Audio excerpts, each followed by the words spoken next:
want to say I had absolutely no idea how disgusting this dishwasher was going to be. I knew that I needed to get it clean. I wanted to make sure I could videotape it for you guys.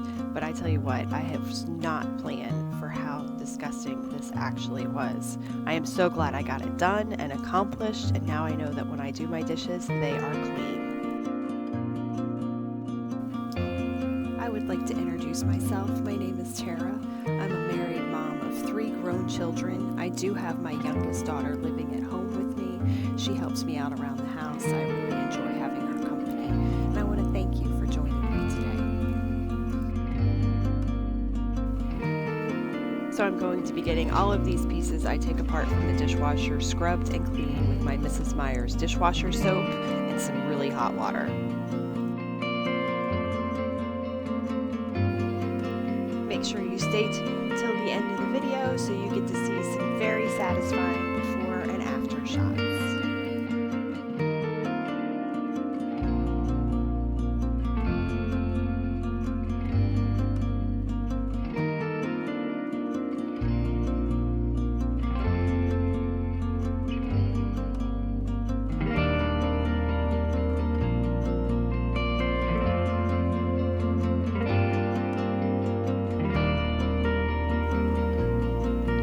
This was a difficult task to accomplish. I've never taken apart a dishwasher before and putting it back together, but I did it. I'm proud of myself and I got it done. It means you can do it too, because if I could do this, you can do it. Anybody can do it.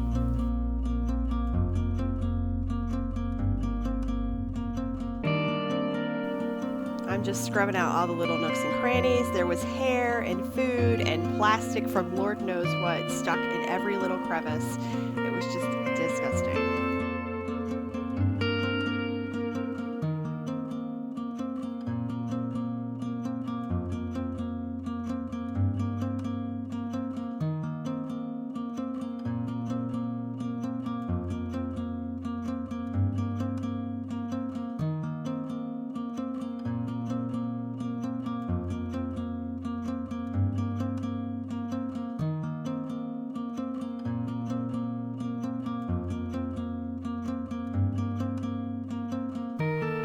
Give it a good rinse off and then start with the next piece that we have to clean out.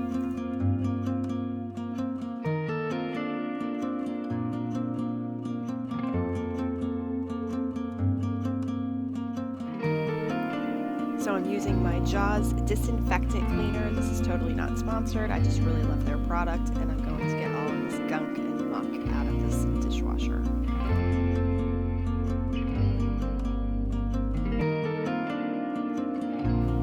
Now here you're going to see the clean spot where I found all this dirt and gunk, and I was like, oh, let me wipe it down. And then I said, hey, wait a minute, I need to make a video. Everybody needs to learn how to do this.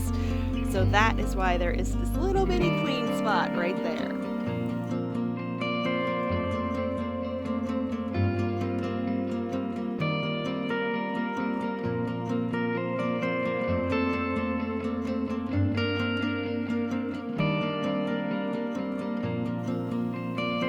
I have to admit, it is totally embarrassing to let everybody know how nasty this was. It was just so gross. I can't believe it. And the smell, oh my God. It was like nothing I'd ever smelled before. Wait, I take that back. It's like when you open the drain in your bathroom because it's all clogged and gunked with hair, and you undo that little catch-all and you try to dump it, and the stench that comes out of there. That was the stench.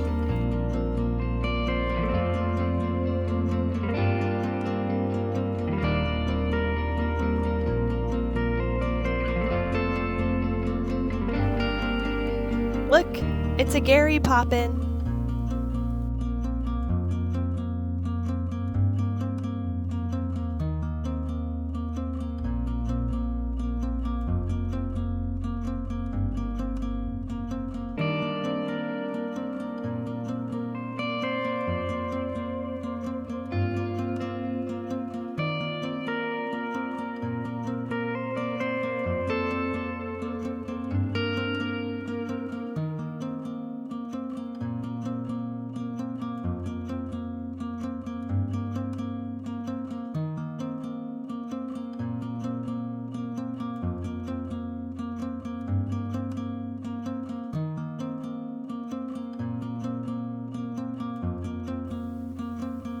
Now we're going to get it all put back together, which was no easy task.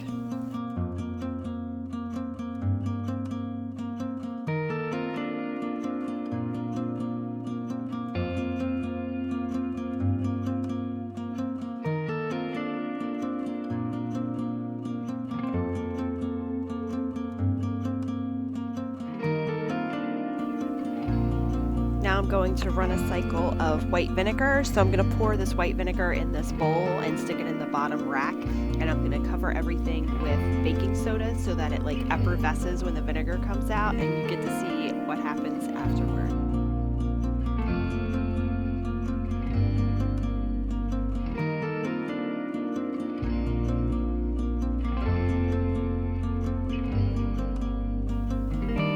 Now you're going to see in this bowl all the mineral deposits that got left inside of it, so we know that this really did a great job of cleaning this out.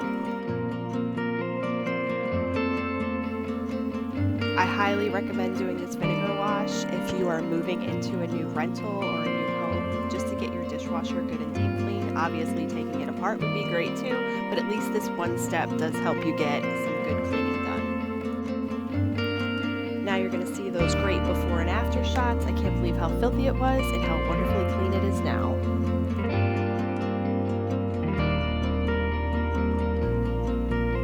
Now we're going to do a DIY tray.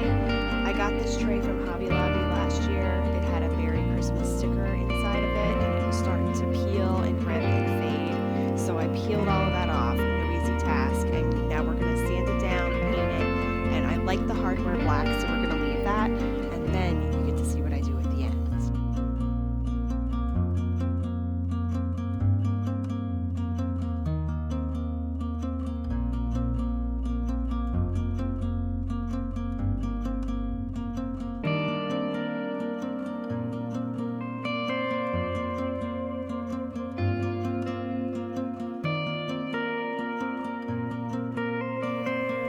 I just want to say happy Saturday to everybody, and I hope you're doing well this weekend, and I hope your new year is going well as well.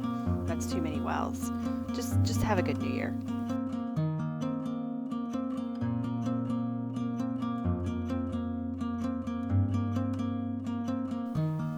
It was pretty windy on this day, so my camera kept blowing over.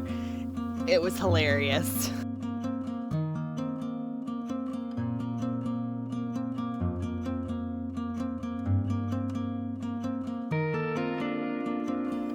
So I started out using this cheap Walmart paint because I just thought that this cheap spray paint could do the first coat, and then I could use the Rust-Oleum after, but it wasn't spraying right, it didn't come out right, so we ixnayed that and we just completely redid it with the Rust-Oleum paint.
We're going to take this Amazon peel and stick wallpaper that I got.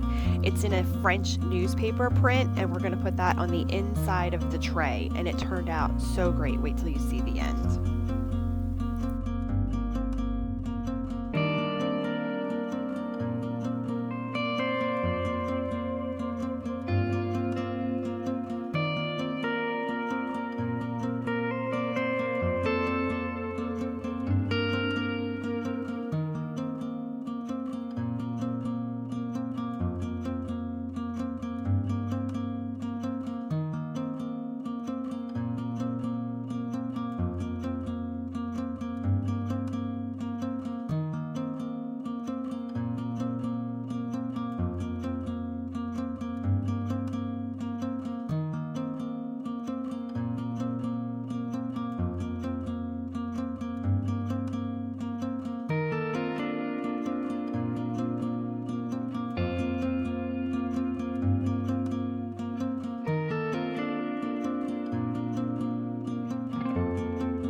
I'm so happy with how it turned out. I just absolutely love it.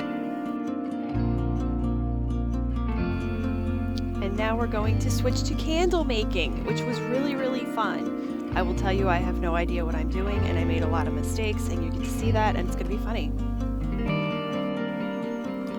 I got this candle making kit off Amazon. It's funny, they give you all of these wicks, but I had enough wax for one candle.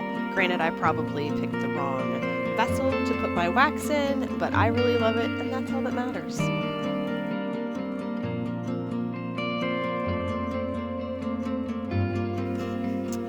Now, somehow I got the kit with no directions in it, so I got my directions off Pinterest, so you're gonna see me struggle a little bit. I had too much water in here, so I had to get rid of it.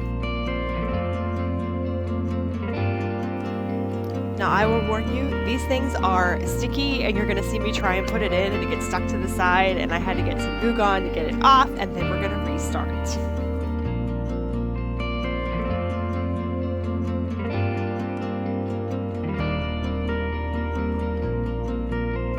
Do over.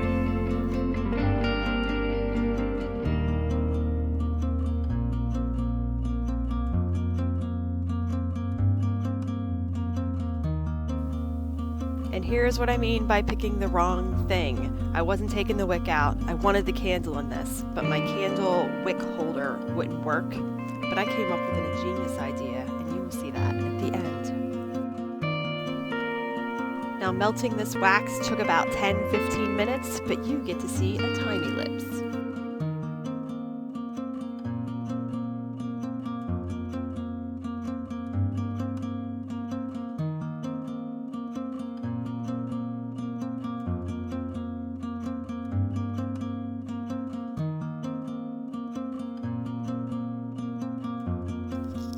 Okay, so I got impatient and I started stirring.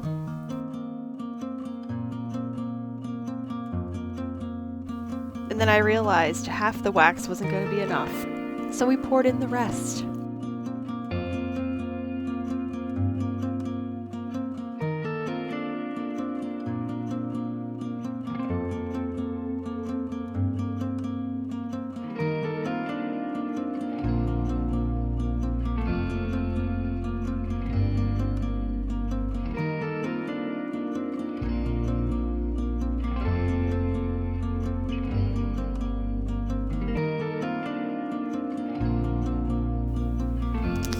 So they recommend at 120 degrees to put in your extract. I didn't have a candy thermometer, so I kind of winged it. I'm using peppermint, and I tell you what, it really smelled good. I probably should have put some more in. I only put 2 drop-off in. I should probably have put a third. And now you're gonna see me struggle pouring this in with the wick and keeping it straight, but I did figure it out, and it worked.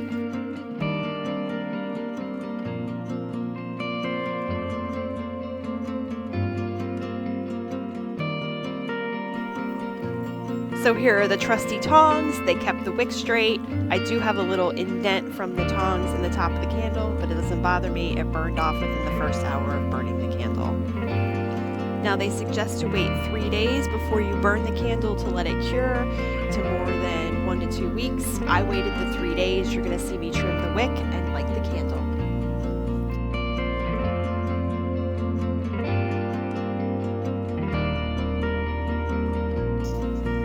I really did love this project, even though I made some mistakes. I learned from them, and I will do this again. It was a lot of fun. Thanks for watching today, and please remember to like and subscribe. See you next time.